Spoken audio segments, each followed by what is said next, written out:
I hate feminists, they have ruined our lives, and I kind of agree. Love is Blind Habibi, they have dropped the whole season at once, which I've never seen them do before. I wonder did they do it because they don't know if there'll be as much interest because the American one is also happening right now. But I do think they should have still taken it slowly. So I want to take this one a little bit slower and go episode by episode. So let's be patient and watch it together. I'm mostly excited to watch a new culture that I'm not familiar with in reality TV. I don't think Netflix have touched Arabic reality TV before, but if I'm wrong, let me know. The first character that really caught my attention was Noor. She's such an interesting character. She's a model and she is so bougie. She said, I hate feminists, they have ruined our lives. And I kind of agree. Because who asked you to force us all to work? I kind of agree with her. I do kind of agree with her. Because of that, we all have to work 9 to 5 or we cannot live. She doesn't do coffee dates. She doesn't do walking dates. It needs to be fine dining and she needs to pay for nothing. She completely wants to be taken care of and I think she's going to be such a character if she finds someone. My favorite girl so far is Asma.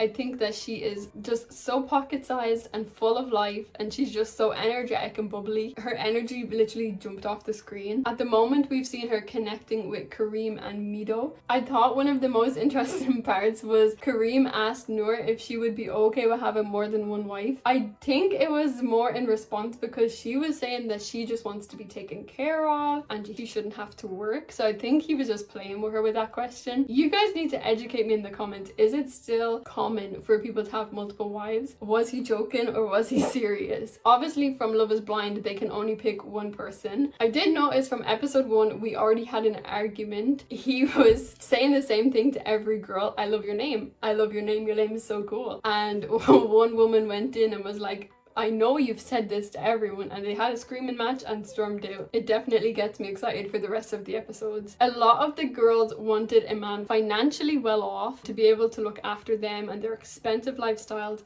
But on the other hand, we literally seen the guys making a pact that they do not want a woman who wants to be 100% supported, which I thought was interesting because maybe a misconception, but I thought in that culture, the men do want to look after the women. In the pods, we see that the men seem to want to look after them. The first guy that caught my attention was Shafiq. He is clearly the playboy. He is here to play with all of the girls' hearts. In episode 1, he had fallen in love with 4 girls, and that's all that we were shown. He had Duna, Noor, Hajar, Karma, all of them, and you could hear the girls actually fighting over him in the quarters, like, back off, he's mine. Also, I didn't think you're supposed to speak about who you're with in the quarters, but the girls were making sure nobody was touching their man. The first actual love story that we seen was Amr. So he is a dentist and his comments were very interesting to me. He wants his wife to become all about her house and her husband, look good and fit, but her life has to come second,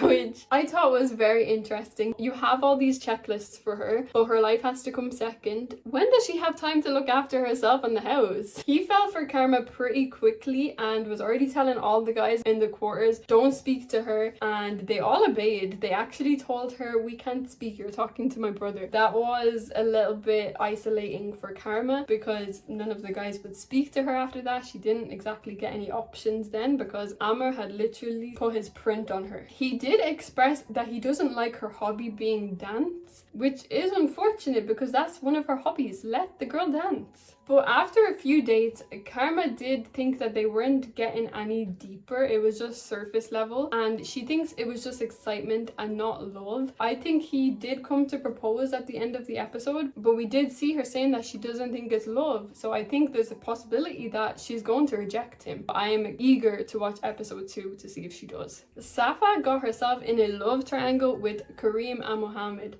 So Mohammed has felt quicker and is showing her all the words of affection. Kareem told her that her age was a bit of a red flag at first, but then she got emotional with him. Each day a different guy has been Safa's favorite, so she is definitely stuck in a triangle. She doesn't know which way to go. But again, the boys are competing in the quarters. Every time they leave a date with her, they're like, I'm beating you today. Mohammed is like, I'm going in. just needing to be better than Kareem. We'll see who the best man is, because the best man's gonna win. Simo is also a very interesting character that we met in this episode. He literally walked out on 3 women because he was not satisfied with what they were saying, so he just stood up and walked out. I've not seen that before. He connected with Hajar and Yasmin. He bonded with both girls over their parents being separated. He did say in the quarters that Yasmin was his main one. He doesn't really seem to care much if she likes him back because life goes on. I want to know, has he spoken to Noor yet? Because that seems more like his match. He's very superficial.